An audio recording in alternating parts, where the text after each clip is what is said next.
I decided to change the picture because I was going to do that other one with the same, oh hey, both Todoroki and Bakugo. So I decided to pick this one. So yeah, couldn't find anything better. But let's get started. There are two different types of people who are tied to the world. There are called dwellers, and three different types of them. There are sky dwellers, earth dwellers, and water dwellers. Dwellers have the help of mythical creatures such as dragons, giant magical turtles, huge lizards, and much more. And every person is spiritually connected to a mythical creature and finds them eventually. Some live up to the thrill and becoming a dweller and become legends, like All Might and his partner, Night Eye. But a dweller is dangerous. Many lost their lives during trials. So be careful those who are light of heart. Far, far away in a small village lived a little girl whose eyes were always on the sky. Her father was well known as a sky dweller. With his mighty dragon that he was tied to, Yin, 6 years old, and Ochako would always stare in awe at the sky dwellers. But one day, in the name of the king, Yin's father was sent away to fight for the kingdom. He had never returned after the war, leaving Yin and her mother alone in the village. One day, as Yin was out in the forest, when she heard a giant crip coming from a hollow of a tree, as she peeked inside a beautiful mystical bird, a young chick, with its feathers just coming out. The main body was pure white feathers, while his wings were flaming red. His left wing appeared to be broken, so she slowly approached the bird. It quickly turned to Yin and blasted a cold stream of ice. But Yin protested and brought the bird close to her, so the bird started pecking at the heck out of Yin's head. Ow, ow, ow, please stop, Yin begged as she rushed back to the village with the bird still in her arms. Her mother was out on a delivery for the village over, so Yin was home alone. She placed the bird down and grabbed bandages, so she wrapped the bird's wings, while he still pecked at her and blasted cold ice. But soon he calmed down and stopped attacking her, while snobbily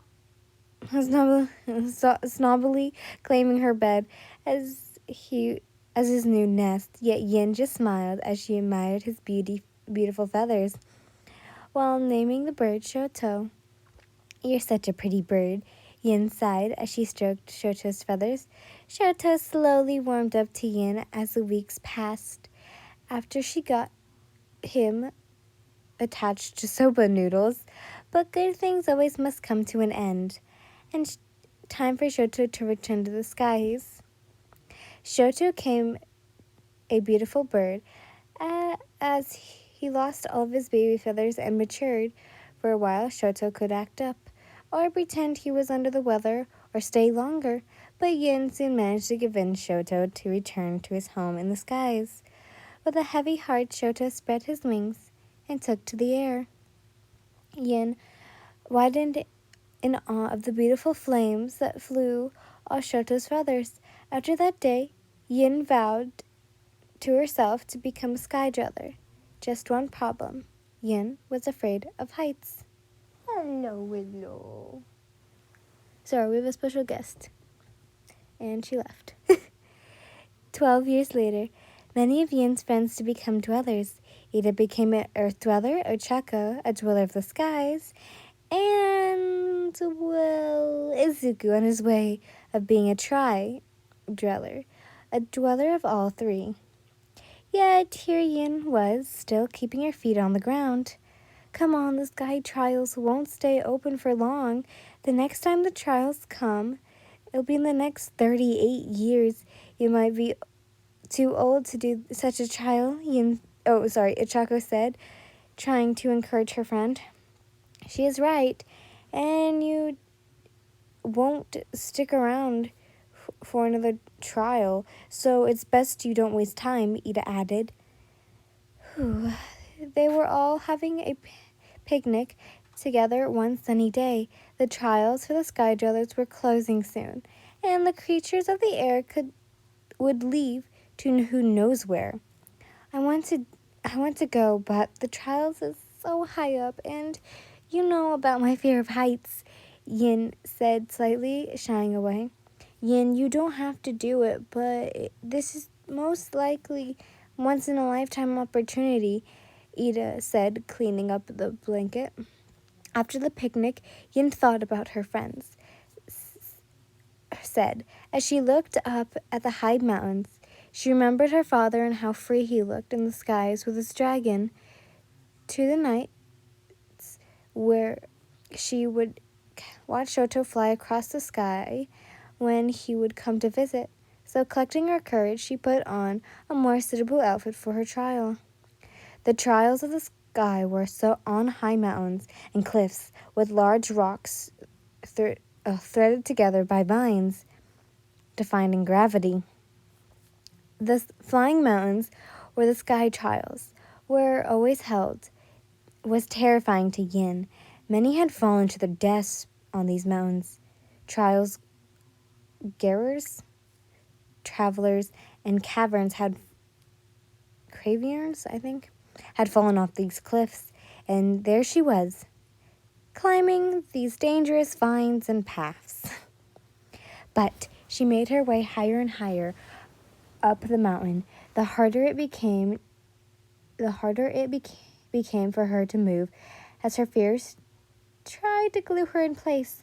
She tried to move forwards, but her feet wouldn't allow her. Suddenly, there was laughter above, looking up to the sky to see a griffin laughing at her. That is pathetic. You're trying the sky trials, and you freeze up 1/3 of the way, he laughed cruelly. Who are you? Yin asked. The name's Katsuki Bakugo, the mighty griffin, he said with pride. Oh, that's nice, was all Yin said as she slowly walked away. Hey, don't ignore me, Bakugo shouted as he flew in front of Yin. Humans would cower in fear at the mere sight of me. Well, not this human, so I can pass you, please. So can I pass you, please? Yin asked as she tried to move forward. What? Fine, but I'm gonna watch you fail. Bakugo snickered as he moved aside. All right, does that mean you'll be accompanying me up this mountain? Yin asked with a bright smile. Only to watch you fail, Bakugo said defensively. That's fine. At least I won't be alone, Yin said shakily as she continued her way up the mountain. Bakugo tried to roll his eyes and followed her up the mountain. There would be times where Yin would freeze up as she climbed the vines, but then Bakugo would give her an impatient nudge. By the midway, the two managed to get halfway up the mountain. Thanks for accompanying me on this trial, Bakugo, Yin thanked as she climbed up the vines. I had nothing better to do, Bakugo growled. Yin giggled nervously from the heights rather than Bakugo's attention. Bakugo watched her closely as she slowly pulled herself up with the vines. As Yin pulled, the vines had snapped. Time slowed down as she felt gravity pull her down, watching Bakugo stare in shock as he got further and further away. Yin closed her eyes and waited for a painful end, but it never came. She landed on something soft and quickly wrapped her arms around it. Hey, don't choke me, a gruff voice choked out. Yin slowly opened her eyes to see. She was on Bakugo's back. As she felt the wind whip past, she sat up and awed at the view from the sky. You saved me. Thank you, Bakugo, Yin thanked him as she hugged him. Yeah, whatever, Bakugo said simply as he flew back to her village. Ochako and Ida waited in the field, hoping that Yin was all right and found her tied. Ida's tied Momo, the unicorn in human form, noticed a flying figure heading towards them. She quickly alerted the two just in time for them to recognize the rider. They clapped and cheered for Yin as they watched the griffin land a few feet away from them. Yin, you did it! Ochako cheered. Is this your tide? Ida asked, expecting the griffin. Bakugo sneered shifted into his human form and growled at the knight. Of course I'm her tide. I wouldn't have saved her if I wasn't, Bakugo said simply. He walked closer to Yin and pulled her close to him. Yin gave the ash boy a blushful smile as they walked back to the village. Where is my tide? Shoto asked himself as he flew around the mountain. He felt that his tide was scared and was in danger, so he quickly started searching the mountain for her. He searched high and low, but couldn't find her. Shoto knew she wasn't dead, so he vowed to find her. 3 years later, Yin and Bakugo just finished a mission for a noble named Ayama to find as many sparkling gems as they could find. Bakugo was really annoyed when Ayama simply wooed and awed, and the gems to add to his sparkling collection. That was a waste of my time, Bakugo growled as they left the mansion. But he does pay handsomely, Yin said, looking on the bright side. How about we find that inn you liked so much? Fine, Bakugo said as he leaned closer to Yin. The two wandered around the kingdom. Yin heard powerful flapping from behind, turning to see a large and grand white bird with large red feathers. Is that? Oh, great, a phoenix. What does a vile bird brain want? Bakugo growled. The phoenix dove to the ground as he burst into flames. Fire and icy mist bursted at the impact. Then a handsome man with heterochromic eyes and hair stepped into the sunlight. He seemed to be of nobility by his clothes. The boy had a cold glare as he scanned the crowd, slowly seeing Bakugo as his glare only sharpened. Shoto?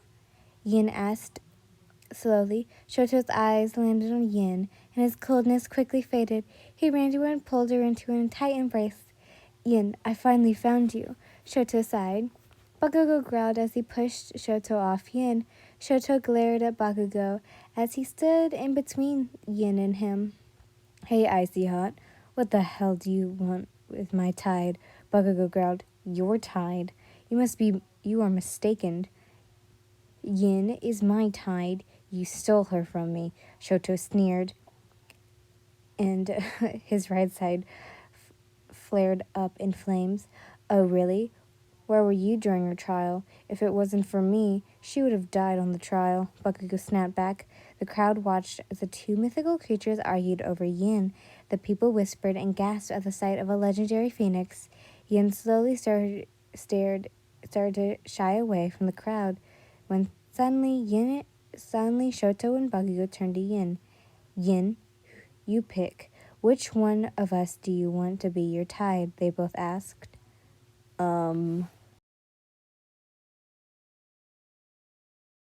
P.S. There is an ending to this, so stick around for that. It's gonna take a while because it is a little bit down in this person's book. Well, I should say my friend's book. So I'm so sorry for that. But thank you guys for listening. I hope you enjoy, and sorry for the little cut. I had to take a drink because I was about to run out of air. So yeah, I'm so sorry. But thank you for listening. Bye, lovelies.